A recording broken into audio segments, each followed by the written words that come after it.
Danger Close is making a return. It makes the MK32 stronger, makes the CAS-TET launcher stronger, makes the IED stronger. Simtexes and frag grenades and the canister explosive. It's going to make all of those stronger. It's something that we don't need in this game. But Infinity Ward loves their explosions. They love making them as big and as Michael Bay as possible. So it's something to worry about, because every single time we've seen Danger Close in a game, whether it be Fireworks in World at War or Danger Close in Modern Warfare 2, it's the problem. Explosions are already too much of a problem because of how spammy they are, how no skill that they take, and making their blast radius bigger and or making their explosives more deadly. It's only going to create more problems. Also, it does not have a counter. People love to defend Danger Close by saying, oh, well, there's Flak Jacket or there's Blast Shield or whatever. That's only a counter against regular vanilla explosives. That will save you against vanilla explosives without Danger Close. But with Danger Close, there's nothing to balance that. It has no counter. It has no opposite. So Danger Close will be a problem in this game. You can take my word for it, whether it's with the MK32 launcher, whether it's with the CAS-TET, whether it's with IEDs or Simtex or whatever it's going to be. Danger Close is going to be a problem because it has in every single game it's been in. Infinity Ward loves their explosions. When you have an ability to have even an extra lethal, which is one of the perks in this game, combine that with Danger Close, it's just going to be a shit fest of explosions, especially when it comes to noob tube attachments as well as noob tube secondary launchers by themselves. Next up, we have Painkiller. Now, on the onset, this seemed like a big problem in many people's eyes, but I knew a little better to think that this is probably just a health regeneration thing and not a bigger life thing. It's not going to be a juggernaut, and that is what it is. It helps you regenerate health faster, but we don't know at what rate. We don't know how it's going to work. Potentially, it could be a problem if it's just super fast or if it's really good. Possibly it's just kind of a nice thing that is, oh man, I should have killed that guy, but I should have fired at him a couple more times, between him taking cover. Or it could be something that's not very useful at all. We don't know. It could be a problem. It could not be a problem. Hopefully it's not, but it's still something to keep your eye on. And since we're talking about eyes, Deadeye. This also could be a potentially very worrisome perk. Deadeye, as you know, it's the perk that costs 5 points of your pick 13 system, or whatever they're going to call it. Consecutive kills increase the chance of your weapons to cause more damage to enemies. We don't know how strong it's going to be. We don't know how often this chance of higher damage is going to be. We don't know how it's going to work. But once again, like with Painkiller, it's something to keep your eye on. It can be worrisome. It is the most expensive perk, but for all intents and purposes, it might be worth it. And for all we know, everyone's going to be running this thing. It's going to help rushers. It's going to help campers. It's going to help absolutely everybody as long as they're getting kills. And it'll have your weapon cause more damage. It's definitely worrisome, something that probably shouldn't have been in the game because it's just too much to juggle up in the air. So this could be a problem. It could be kind of a nice thing that really only works every now and again. But it's definitely something to keep your eye on. And let's go to the score streaks now, something that heavily influences the game. And with the support streak, we've seen all this stuff, and some of it seems nice, some of it seems not too strong, some of it seems kind of different, some of the same stuff, some things are cool. But one of the things that's really stood out to most people is the guard dog at 5 kills in the assault package. 5 kills, that's not a lot of kills, and from what we've heard and what we've seen from Ghost footage so far, this guard dog, seems to be very, very strong. From what I've heard from people who have used it, who said, yeah, this thing's really good, or people have gone against it saying, yeah, those things are tough. We all haven't had practice with the game yet. Maybe that's just an initial impression kind of a thing, but it could be a problem. This thing growls when there's enemies near. For all we know, someone could get 5 kills and then camp somewhere, and if someone comes up to get them, that dog is going to defend him. It's going to be like a living, breathing claymore that also growls when enemy is near. So it's gonna be like a motion sensor / like mobile claymore. Obviously it can be killed. I don't know how easy that's going to be. If it's going to be as easy as like World at War and Black Ops 2 dogs are easy to kill, or how fast they're going to be or what, but it's something to worry about, especially since it's only 5 kills. Is everyone going to be running this? Is this going to be a buzz kill machine when it comes to just killing you right when you're close to getting that streak or whatever? Something to worry about. It could be nice, it could be cool, it could be balanced, but we don't know yet. It is something to keep your eye on. And lastly, we have the big one, the kahuna. Support streaks are coming back, guys. Support streaks. Remember the support streaks? Remember the welfare system from Modern Warfare 3 that gave everyone and their mom unlimited score streaks all the time? UAV spam everywhere, more than it was in Black Ops 1 or Black Ops 2 or Modern Warfare 2. More UAV spam than ever because you don't reset your score streaks when you die. If you don't know, if you didn't play Modern Warfare 3, as long as you get kills, you get score streaks. Doesn't matter if you die in between, you just keep getting them. And this is an instant trouble. This is an instant big red flag. It's overpowered. It's imbalanced. It's not going to work. It could break this game. This is the number one big worry on mine and many other people's minds right now, because we saw what it did to Modern Warfare 3. UAV spam everywhere. Everyone and their mom getting 9 stealth bombers a game. EMPs destroying everything, stopping you from using your assault streaks that you earned by killing people in a row, when all they had to do was play the game. They got their free score streaks just for playing the game. They get free things that kill people and help their team. This is imbalanced. It's overpowered, and it's not going to work, and it could break this game. It was the driving force in breaking Modern Warfare 3 with all that UAV and stealth bomber and EMP spam that was just riddled all of the lobbies. It made team deathmatch unplayable. Made free-for-all unplayable because you would always have to, no matter how well you were doing, if you were going 29-0, it didn't matter. There were still 5 or 6 people that had a stealth bomber that could just destroy you at any time without any skill involved. It was the no-skill multi-kill, and no matter what game mode it was, people are going to run support streaks, and they're going to kick your ass with it. So let's start. Satcom is at 4 kills, which is, once again, just like in Modern Warfare 3, only 1 more kill than the assault packages, Satcom. So you know how those stack. If don't, you can look it up. Those, once again, the Satcoms could itself be a problem. Depends on how they handle and how people camp them. They could be harder to destroy, but they could be also easier to help your cause with the counter to it to make it work for your team as well.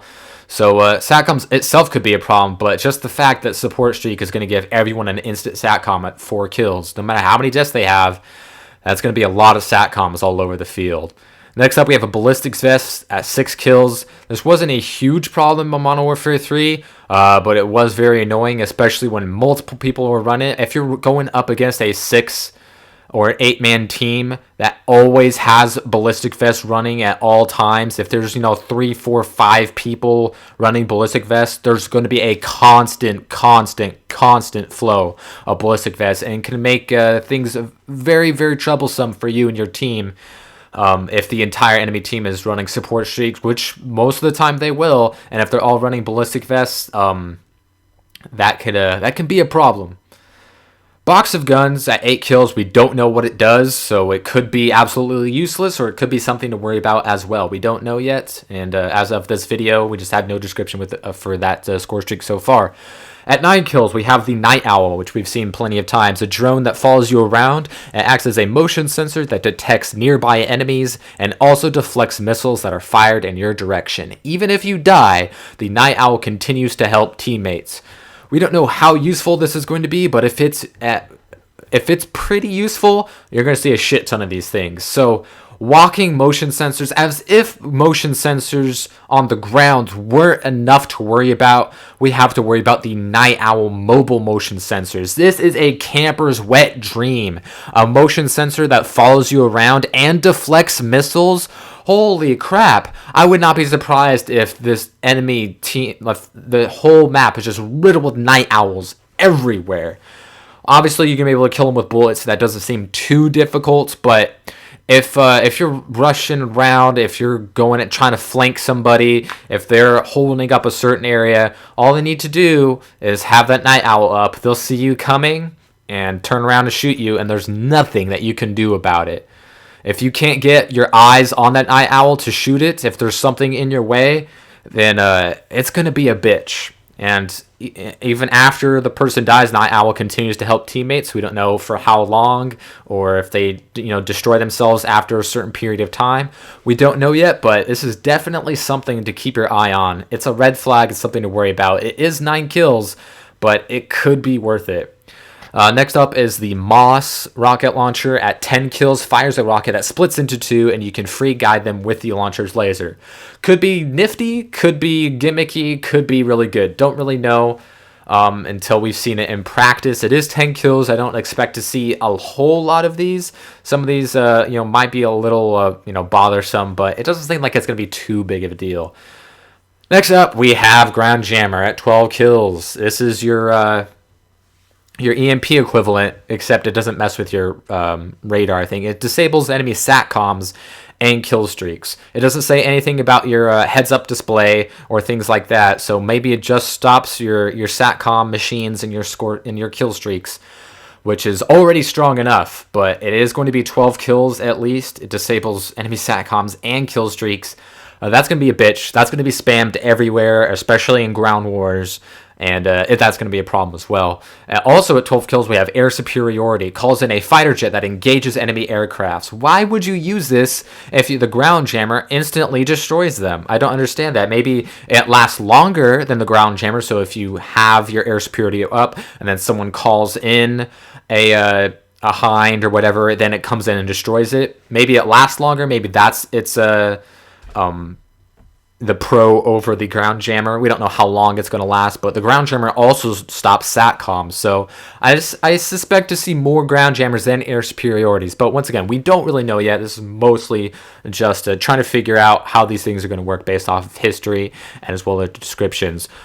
Support squad mate at 13 kills. Don't know what it does. It's got a picture of a riot shield.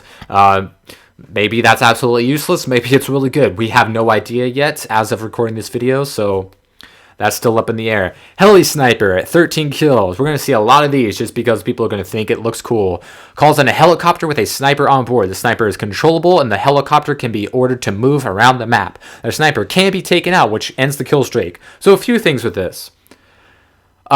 How is this support? This is lethal as fuck. This is an assault streak. Come on now. You're in a helicopter shooting people. That is not support. That is assault. That should be an assault because that isn't helping people. That's killing. That's all that's going to do. It's going to kill. It's not a UAV. It's not a counter to anything. It's not going to destroy kill streaks. That's just straight up lethal. That's all it is. How is this a support score streak? It makes absolutely no sense, just like the Stealth Bomber and Modern Warfare 3. Also, his sniper can move the helicopter around the map. We've seen a little bit of footage of what this looks like. This sniper rifle, I don't know if it's always going to be a one-hit kill. Most of the time, it probably is going to be, because what we've seen so far, every time someone shoots someone from this heli sniper, the enemy dies. But the sniper can be taken out, which ends the kill streak. So that's something that's kind of nice. We don't know how fast this helicopter is going to be moving. We don't know how people are going to maneuver this thing. So at least it can be taken out. I'm sure we're going to see plenty of people take montage shots of 720 no-scoping the heli sniper pilot.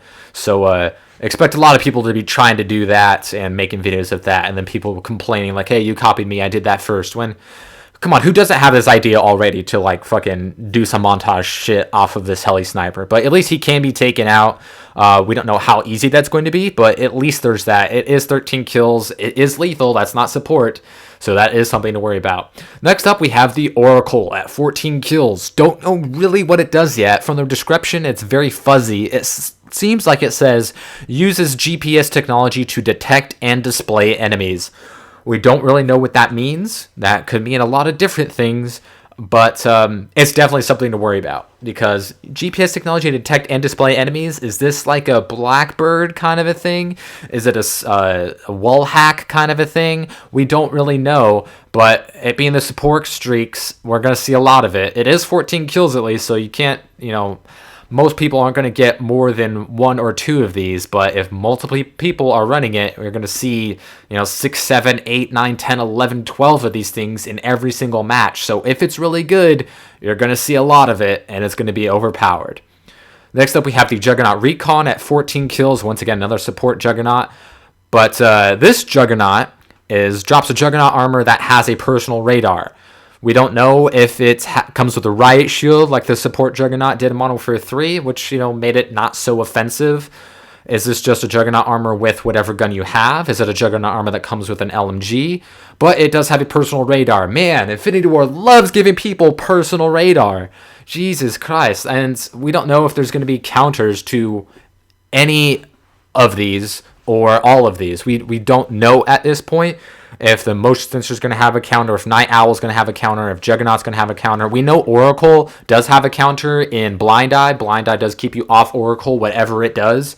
So at least there's that. Blind Eye might have to be a perk that you put on every single class, depending how good Oracle is. But the Juggernaut Recon, we don't know exactly what it does, but it will give you Juggernaut armor and personal radar. That is what we do know.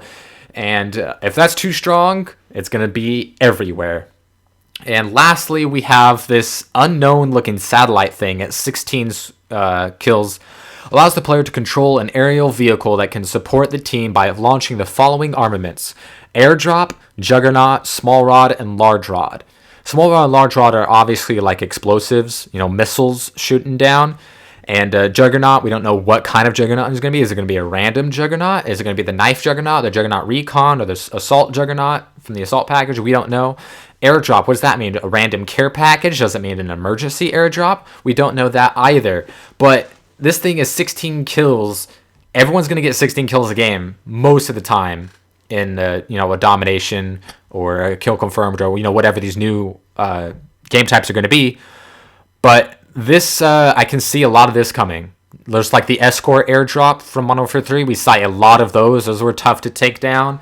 And we're going to see a lot of these. And we're going to see, and that's going to increase your Juggernauts because it's going to drop Juggernauts. And it also launches small and large rods, which sounds to me like missiles. I don't know about you guys. But so is this an AC-130 in the support package? Why is that in support? And also, this is the exact same description as the 15 kill streak in the assault package. If this is the exact same thing as the best score streak in the assault package, because that is the highest assault package kill streak at 15 kills, why would anyone not use the support? If you can get the same badass best assault kill streak from 15 kills, if you can get it in support at 16 kills and guarantee get it every single time. This could be a ginormous problem. Ginormous. This could be game changing. This could be 4 times stronger than the escort drop, with Osprey escort, whatever it was called, in Modern Warfare 3. We could be seeing these tenfold. We can be seeing these everywhere. The support streak is a huge red flag. It could break this game. I hope it doesn't. Nobody wanted the support streaks unless you were a noob or you were 6 years old and loved, having the game play it for you. All the stuff that takes no skills, all these pro camping tools, all these weapon imbalances, a lot of red flags for Call of Duty Ghosts, guys.